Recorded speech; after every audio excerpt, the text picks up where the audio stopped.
Rahul Gandhi Twitter पर रोजाना किसी न किसी मुद्दे पर मोदी सरकार पर हमला बोल देते हैं। अब राहुल गांधी ने पेट्रोल डीजल के बढ़ते दामों को लेकर एक ट्वीट किया।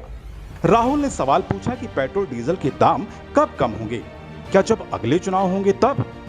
वैसे राहुल गांधी को यह सवाल मनमोहन सिंह से पूछना चाहिए था। इसका कारण हम आपको आगे बताएंगे, पर सवाल पूछा गया है तो इसका जवाब जानना भी बेहद जरूरी है। बहरहाल इसमें कोई दो राय नहीं कि पेट्रोल और डीजल के दाम रोजाना बढ़ रहे हैं। देश के कई हिस्सों में पेट्रोल 100 रुपए प्रति लीटर के पार पहुंच गया है। ऐसे में सवाल पूछा जाना तो लाजमी है, पर विडंबना देखिए कि जिसने ये सवाल पूछा है उसका जवाब उन्हीं ने छुपा रखा है। कितने तेजस्वी लोग हैं हमारे पास, कितने शानदार विचार रखते हैं जी। जिस पेट्रोल डीजल के दामों को लेकर कांग्रेस देश भर में प्रदर्शन कर रही है, असल में उस समस्या की सबसे बड़ी वजह कांग्रेस खुद ही है। एक्सपर्ट की राय जानने से पहले हमने गूगल करके जाना चाहा कि पेट्रोल और डीजल के दाम क्यों बढ़ रहे हैं। देखा तो कई तथ्य सामने आए। उनमें से एक सबसे महत्वपूर्ण चीज जिसे कांग्रेस कभी नहीं बताती वो है ऑयल बॉन्ड्स। अब ये ऑयल बॉन्ड्स क्या हैं और कैसे मोदी सरकार के गले की फांस बन गया है, इसे समझ लेते हैं। आपको जानकर हैरानी होगी कि पेट्रोल डीजल की बढ़ती कीमतों की ज्यादा जिम्मेदारी मोदी सरकार की नहीं बल्कि मनमोहन सिंह सरकार की थी। दरअसल पूर्व में कच्चे तेल के महंगा होने पर उसका पूरा बोझ आम जनता पर नहीं डाला जाता था, बल्कि सब्सिडी की व्यवस्था होती थी और इस सब्सिडी की राशि के बदले तेल कंपनियों को ऑयल बॉन्ड्स जारी किए जाते थे।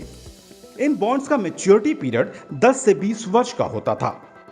सरल भाषा में बताएं तो उस समय की यूपीए सरकार ने तेल कंपनियों को कहा कि हम आपको सब्सिडी नहीं दे सकते, लेकिन फिर भी आप तेल की कीमतें मत बढ़ाओ। इसकी भरपाई के लिए हम आपको बॉन्ड जारी कर रहे हैं जो हम धीरे धीरे चुका देंगे। ऐसा करने से जनता भी खुश हो गई और तेल कंपनियों को भी लगा कि पेट्रोल और डीजल की कीमतें ना बढ़ा के फौरी तौर पर भले ही नुकसान हो जाए, पर 10 से 20 सालों बाद तो पैसा ब्याज सहित वापस आ ही जाएगा। ये बर्बादी का पेड़ जो कांग्रेस उस समय लगा गई, उसके कड़वे फल बीजेपी के खाते में आ गए। उस समय बांटे गए ऑयल बॉन्ड्स अब मोदी सरकार को ब्याज के साथ चुकाने पड़ रहे हैं। चलिए अब आपको बताते हैं कि मोदी सरकार पर इन बॉन्ड्स का कितना बोझ है और उसे वो किस तरह से चुकाएगी। पिछली सरकारों ने 1.31 लाख करोड़ के ऑयल बॉन्ड्स जारी किए। इन बॉन्ड्स का भुगतान केंद्र सरकार को अक्टूबर 2021 से मार्च 2026 तक करना होगा। इस साल केंद्र को बॉन्ड्स पर करीब 20,000 करोड़ रुपए का ही ब्याज चुकाना होगा। वित्त मंत्रालय ने जो आंकड़े दिए हैं उसमें बताया गया है कि इस साल अक्टूबर-नवंबर में केंद्र 5-5 हजार करोड़ के बॉन्ड्स का पेमेंट करेगा। इसके बाद साल 2023 में केंद्र 22,000 करोड़ रुपए के बॉन्ड्स का भुगतान करेगा। साल 2024 में 40,000 करोड़ के बॉन्ड्स का पेमेंट करेगा और साल 2026 में 37,000 करोड़ के बॉन्ड्स की केंद्र अदायगी करेगा। कुछ सरकारी सूत्रों के अनुसार मोदी सरकार के पिछले 7 सालों में इन बॉन्ड्स पर 70,000 करोड़ का ब्याज दिया गया। अगर हम पीछे थोड़ा सा जाकर के देखते हैं तो जुलाई 2010 में डॉक्टर मनमोहन सिंह सरकार ने पेट्रोल और डीजल दोनों को डीकंट्रोल कर दिया था। हालांकि पेट्रोल उसी समय उसका जो लागू हो गया, पेट्रोल डीकंट्रोल कर दिया गया, लेकिन जो उसका क्रियान्वयन है वो डीजल का वो 2014 में जाके हुआ, जब एनडीए सरकार सत्ता में आई।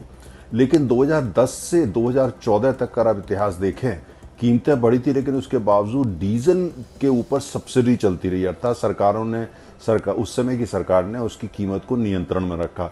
और कैसे रखा, उसके लिए सरकार जो है वो जो तेल की कंपनियां हैं उनको ऑयल बॉन्ड इशू कर दिया करती थी। अर्थात ये है कि उनको ये कहा जाता था जो भी आपका घाटा हो रहा है वो सरकार पूरा कर रही है। लेकिन कैसे सरकार पूरा करती थी, कोई पेमेंट नहीं करती थी, कोई पैसा नहीं देती थी, ऑयल बॉन्ड दे दिए और कंपनियां जाकर के वो बैंकों में भुनाया करती थी। लेकिन उसका नतीजा ऑयल बॉन्ड का मत ये था, उसका जो भुगतान है वो आने वाली सरकारें करेंगी। अर्थात 5 साल बाद, 6 साल बाद, 8 साल बाद जो भी सरकार सत्ता में आएगी वो करेगी। तो वो सारा 2010 से 2014 तक उस समय जो कि सब्सिडी दी गई या जो कंट्रोल प्राइस थी डॉक्टर मनमोहन सिंह या कांग्रेस सरकार की, उस तमाम चीज़ों का जो भुगतान जो अरबों खरबों रुपया है वो आज तक जो है ये अब जो उसके बाद सरकार आई एनडीए की, एनडीए 1, एनडीए 2, वो सरकार आस्था उसका कर रही है। आपको बता दें कि साल 1996-97 के बाद केंद्र सरकारों ने तेल कंपनियों के घाटे की भरपाई के लिए ऑयल बॉन्ड्स जारी करने का फार्मूला निकाला था। ऑयल बॉन्ड्स जारी कर तत्कालीन यूपीए सरकार ने फौरी तौर पर तो ग्राहकों के लिए दाम स्थिर कर रखा था, लेकिन अब उसका भुगतान आम ग्राहकों की जेब से ही होना है।